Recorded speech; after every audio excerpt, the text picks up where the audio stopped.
अगर कोई लड़की फूलन देवी बन जाती है तो फिर उसमें क्या गलत है, या फिर अगर कोई लड़का श्याम से शाखा बन जाता है तो फिर क्या गलत है। नमस्कार, मैं नागेंद्र दीक्षित और आप देख रहे हैं दिल जले। आज इस दिल जले न्यूज पर दिल जले मूवी वाली ऐसी एक स्टोरी आई। वो स्टोरी नहीं है, एक पीड़िता की कहानी है जिसमें जो रेपिस्ट है वो रेपिस्ट एक आम व्यक्ति नहीं है। वो व्यक्ति शासन प्रशासन में बैठा लोगों के विश्वास से चुनकर गया एक जनप्रतिनिधि विधायक है।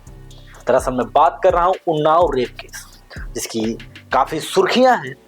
उसको हर लोग, हमें लगता है कि शायद ये सभी को ये केस जरूर पता होगा, लेकिन केस में सच्चाई कितनी है और केस है क्या उस रेप पीड़िता जो पीड़िता है, लड़की है, उसको इंसाफ मिला या नहीं मिला, ये भी मैं आपको बताऊंगा।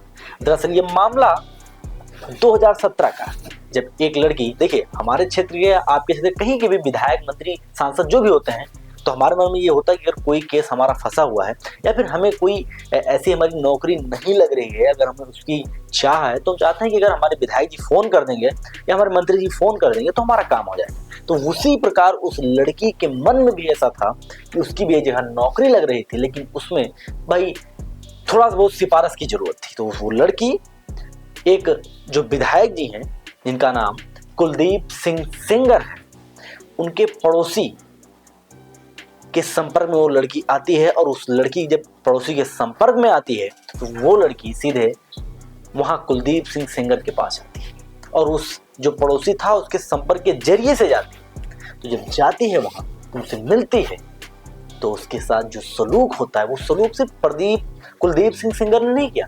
वो सलूक जो व्यक्ति उसको उनके संपर्क में पहुंचाता है, वो व्यक्ति भी उसके साथ रेप करता है। उसके साथ जो ड्राइवर होता है गाड़ी में, वो ड्राइवर में एक बार नहीं 2-3-4 बार उस लड़की का रेप करते हैं, उस लड़की का बलात्कार करते हैं। और उसके बाद जब कुलदीप सिंह सेंगर के पास लड़की जाती है तो वो भी उसका रेप करते हैं।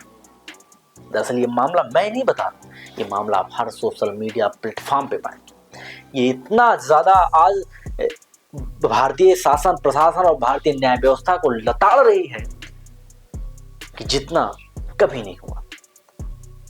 सरकार ये मुहिम चलाती है कि नारी शक्ति जैसी योजनाएं चलाती है, बेटी बचाओ बेटी पढ़ाओ दिलाती, लेकिन कहां से बेटी जब बचेगी नहीं, बेटी जब पढ़ेगी तो उसका रेप हो जाएगा, तो फिर क्या होगा। ये आवाज मुझे नहीं, ये आवाज हर इस देश के एक नागरिक को उठानी चाहिए, क्योंकि ये आवाज सिर्फ आवाज नहीं है। आज उस लड़की के साथ हुआ है, कल हमारी बहन बेटी के साथ भी हो सकता है, कल आपकी बहन बेटी के साथ भी हो सकता है, क्योंकि सत्ताधारी जो हैं, जो प्रशासन के शासन में बैठे हुए हैं, वो आज रक्षक नहीं, आज भक्षक का काम कर रहे हैं। दरअसल ये मामला तब सुर्खियों में आया जब एक बार फिर से जब कोर्ट का फैसला आ गया था, जो आरोपी था वो जेल में था, तो फिर उसको फिर एक बार रिहाई मिल जाती है, जमानत मिल जाती है, बेल मिल जाती है। और वो बेल इसलिए मिल जाती है, उसका कारण क्या था कि भाई ये जो मामला था ये थोड़ा लेट पहुंचा। आप इस केस को गूगल करके देखिए, इस केस में क्या है। ये 4 जून 2017 की बात है, जब उस लड़की के साथ रेप होता है। उसके बाद मैं पूरी कहानी आपको बताता हूं कि इस पूरे केस से सिलसिला जुड़ा गया है। जब 4 जून 2017 को उस लड़की का रेप होता है तो वहां के थानों में FIR नहीं लिखी जाती है। वहां की उस वक्त की सोशल मीडिया भी काम नहीं करती है, क्योंकि तब के जमाने में नहीं, सोशल मीडिया एक्टिव थी लेकिन उस लड़की के लिए एक्टिव नहीं थी कि लोग उसकी आवाज उठाए। कुलदीप सिंह सेंगर की इतना हनक था उस क्षेत्र में कि लोग वहां उसके पक्ष में बयान देने से भी डरते हैं। दरअसल उस लड़की का रेप होता है, उसके पहले उसके परिवार में चाचा होते हैं, उसके बाप होते हैं और उसके 3 भाई हैं जिनकी आपस में बैठती है। लेकिन ये साली राजनीति ऐसी चीज है ना कि घर में भी फूट डाल देती है। तो उसी प्रकार उसके चाचा और पापा में जब फूट पड़ जाती है तो जो चाचा होते हैं वो भी उसके सपोर्ट में नहीं खड़े होते हैं, लेकिन उसके विपक्षी के दल के साथ हो जाते हैं। और जब उस लड़की का रेप होता है ना तो वो चाचा भी उसके साथ नहीं आते। उसी के बाद मामला ये हुआ कि जब उनके पिता FIR लिखवाने के लिए जाते हैं तो उनके पिता को भी एक पुराने मामले में हिरासत में लेती है पुलिस। और मामला 1 साल नहीं, 2017 से 2018 1 साल बीत जाता है। फिर उस लड़की का जब बयान एक बार होना होता है तो वो लड़की जब अपने परिवार को साथ में लेकर जाती है तो उसका एक ट्रक से एक्सीडेंट करवा दिया जाता है। उस ट्रक का नंबर प्लेट काला था, उसके ट्रक में नंबर प्लेट भी नहीं था। और एक्सीडेंट के बाद अगर किसी तरीके से लड़की बच भी जाती है तो फिर 1 साल उसके कोई भी कहीं भी उसका रिपोर्ट वगैरह नहीं लिखा था इस लड़की के साथ रेप हुआ है। उसको सिर्फ दबाने में मीडिया और दबाने में वहां के लोग लगते हैं, वहां का जो प्रशासन है वो लगता है। 2019 में 13 जुलाई 2019 को जब वो लड़की धरना प्रदर्शन करते हुए सीएम योगी के मुख्य आवास पर जाके अपने उसके सामने खुद को जलाने की कोशिश करती है, तब उसकी आवाज उठती है, तब वो एक बार फिर से सोशल मीडिया की सुर्खियों में आती है।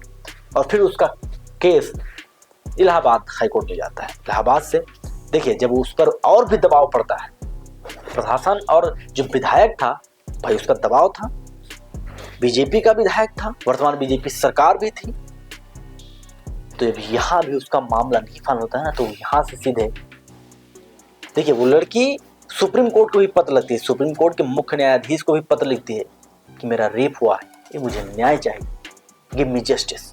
तो वो जब रेप केस सुप्रीम कोर्ट के पास जाता है, सुप्रीम कोर्ट क्या कहती है कि दरअसल ये मामला यूपी में है तो उस विधायक का दबदबा रहेगा, इसलिए उस मामले को सीधे रेफर कर देते हैं दिल्ली हाईकोर्ट। दिल्ली हाईकोर्ट में जब ये मामला आता है तो सीबीआई भी इसमें दखल देती है और सीबीआई जब जांच करती है तब पता लगता है कि हाँ वास्तव में उसका मामला लिखा नहीं गया था, यहाँ प्रशासन जो था वो उस विधायक के दबाव में काम कर रहा था वहां पर। और यही नहीं, 2019 में जब उसका केस लिखा जाता है उसके कुछ दिनों बाद ही उस लड़की के पिता जो हैं उनकी पुलिस हिरासत में मृत्यु हो जाती है। देखिए आप सोचिए उस लड़की के ऊपर क्या क्या बीत रही होगी। 2017 में उसका रेप हुआ, फिर 2019 में उसके पिता गुजर गए, और आज जब एक बार फिर से उस कुलदीप सिंह सेंगर को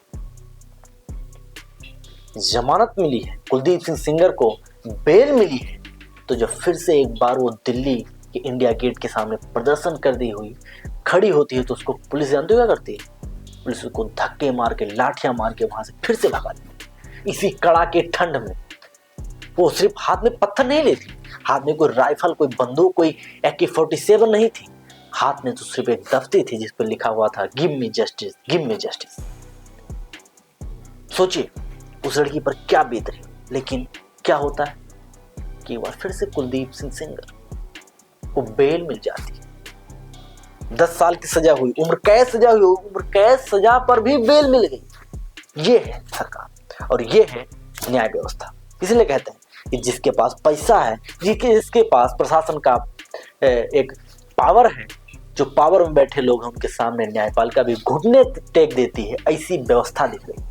लेकिन चलिए हम आवाज उठाते हैं, आप भी आवाज उठाइए, एक बार जरूर उस लड़की के लिए चीफ आप सुप्रीम कोर्ट से एक आवाज जरूर उठा सकते हैं उस लड़की के।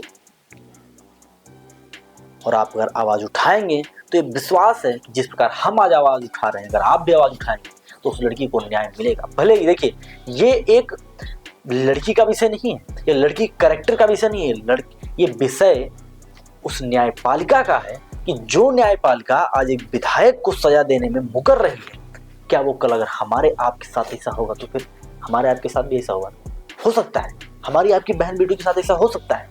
तो ये न्यायपालिका क्या हमारे साथ खड़ी रहेगी या फिर ये भी उसी विधायक, उसी सांसद, उसी मंत्री को खुले सांड की तरह छुट्टा छोड़ देगी। अगर ये वीडियो आपको पसंद आई हो तो वीडियो को लाइक करें, कमेंट करें, शेयर करें, चैनल को सब्सक्राइब करना बिल्कुल ना भूलें और इसको ज्यादा से ज्यादा लोगों तक शेयर जरूर करें। इसी के साथ धन्यवाद।